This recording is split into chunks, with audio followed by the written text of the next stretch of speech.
Hi everyone. So I recently bought a Galaxy Watch 7.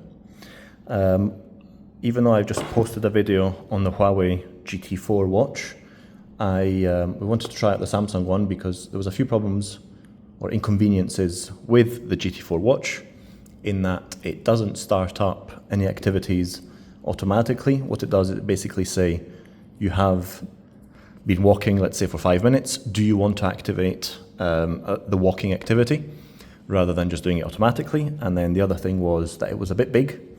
So this is the 46-inch one, and on the wrist you can see it basically takes up the whole wrist. So after a while, you do get used to it, but it was still that little bit of an inconvenience. So I thought I'd try out the Galaxy Watch 7 and let's see what it's like. So I've already bought the box, opened the box, but what I did was I bought it on Samsung.com, and with it they gave a 45-watt power adapter. So it's the USB-C and the travel adapter, I think they call it. So that was nice. One more charger to add somewhere. So in the box itself, as I've already opened it, you get the watch. This is the green strap one. It's the 40, I think, the 40-inch watch. There is a slightly bigger one that you can get, and obviously it doesn't come switched on. I just thought I'd put it back in the box just to sort of show you how it was. And then you get a brief quick start guide, and on the other side is the charger, which is USB-C with the magnetic stand. So it's very easy to charge. Take the watch off, slot it on, and it will start charging. So no need to fiddle about with connections and things. It just works as planned. So the watch itself, let's just do a quick comparison. You can see the difference. So this is the 46-inch, the smaller Samsung watch, and you can see quite a bit different. It's 46 millimeter, not inch. And on the wrist itself, it does feel better. And also what I found was the wheel on the Huawei watch, sometimes if you're doing exercises, it does become a little bit of an inconvenience. Whereas this one, I quite like that the buttons are quite discreet. So even if you are doing some exercises, moving the wrist, you don't feel it. So that's definitely a plus. The watch itself, feels very solid, very durable. Feels very durable. Quite a good display. And you have quite an easy mechanism to remove and to slot back in if you want to change. You can play around with watch faces on the phone, on the watch itself, and then you can customize various different things. So there's something certainly for everyone. There's free watch faces, paid watch faces. You can edit what's on the front of it, the steps, etc. You can basically do practically anything that you want. You've got on the left-hand side notifications. Scroll down or swipe down, you've got various different modes that you can activate quite easily. Sleep, theatre, and then you can edit some from the phone and add some. So you can certainly tweak it to your liking. On, off, settings, power save mode, brightness, Wi-Fi, etc. So typical settings that you'd expect. Swipe right, you get various different information screens. So the 3 circles of how you're doing on activities, steps, calories. If you want to activate an activity, your sleep score, I think it's called exercise score, which pops up each day, how you've done on the various different things. Okay, the weather if you want, calendar, charge, so this is the battery on the watch, battery on my phone, blood pressure and EKG. And scroll down, we get the apps that we can install. So you've got Play Store, Samsung Health, contacts, phone, messages, calendar, wallet, photos, calculators, messages, etc. And you can change these from the phone and from the watch itself. The interesting thing that I found was that it syncs very quickly Samsung Health on the phone. So what you do get as readings is obviously the steps, the sleep score. So if you go into that, it will tell you sleep time, how much you've slept, physical recovery percentage, restfulness, mental recovery, sleep cycles, and obviously you can click into these, get more information. Some sleep stages, how were you sleeping? Obviously mine, deep sleep is very low. Light sleep high, and awake quite a number of times. So you do get some insights. Issue is, what do you do with these insights? Do you actually change, or just look at them and say, yep, interesting, and carry on? Or do you try and do something about them?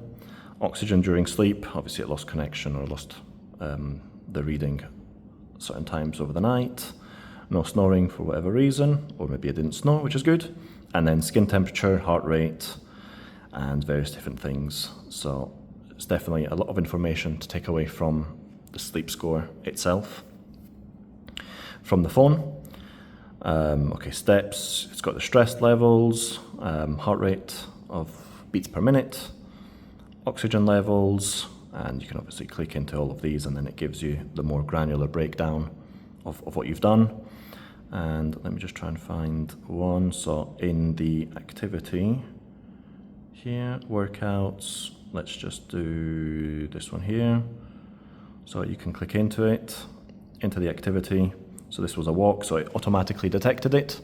And what it will do on the watch itself is, as you've been walking and it realizes you're walking at a bit more of a higher pace, or you're running, or you're doing some sort of activity, it will recognize it, and it will pop up to say activity recognized, and then the watch face will slightly change and become a more activity tracker and give you slightly different information than just on the watch face.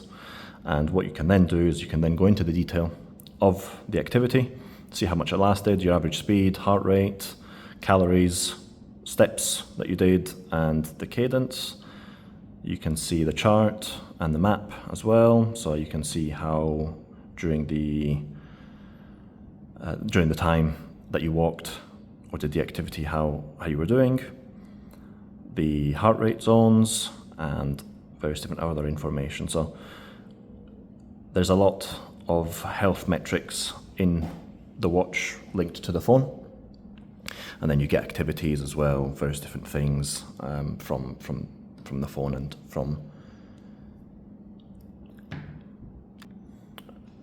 then you can get various different activities linking up the phone and the watch.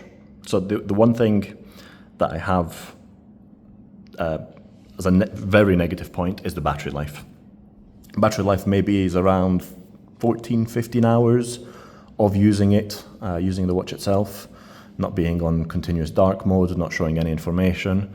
It does, though, need recharging. I will typically charge it at night and then use it the full day, and then in the morning I will need to charge it, use it for the full day, and then need to charge it. Basically, you need to charge it at least once every day and a half or so.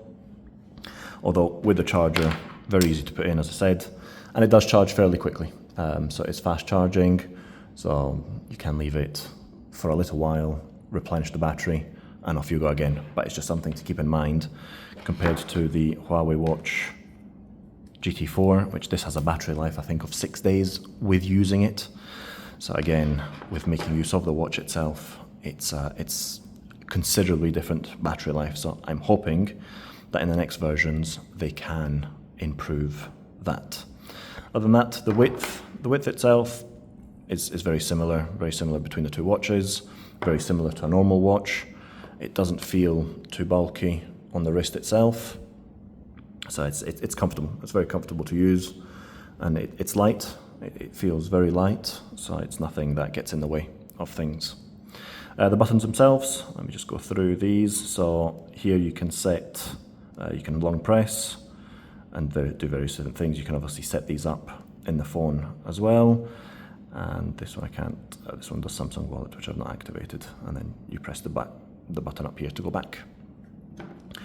Maybe on the watch faces and on the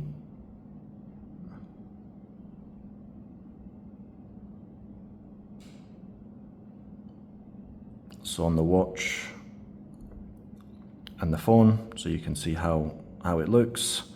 It gives you the information of how much battery there is, how much time there is left, although that's heavily overestimated. You can see watch faces, app screen, tiles, quick panel, notifications. You can set any notifications just like you can on any phone, and obviously this is the Samsung S24, so the pairing is very easy. Find my phone, find my watch, whatever it might be. And on the watch faces themselves, just to show a quick preview, there is a lot, and as I say, you can then tweak whatever's in them. Overall, definitely worthwhile. I'm going to keep this one rather than the Huawei GT4 watch, but the downside is the battery life. It's certainly a pain, just something that, just have to keep in mind of, right, every day and a half, I definitely need to recharge it to get the most out of it. So hopefully you found that useful, and thanks very much for watching.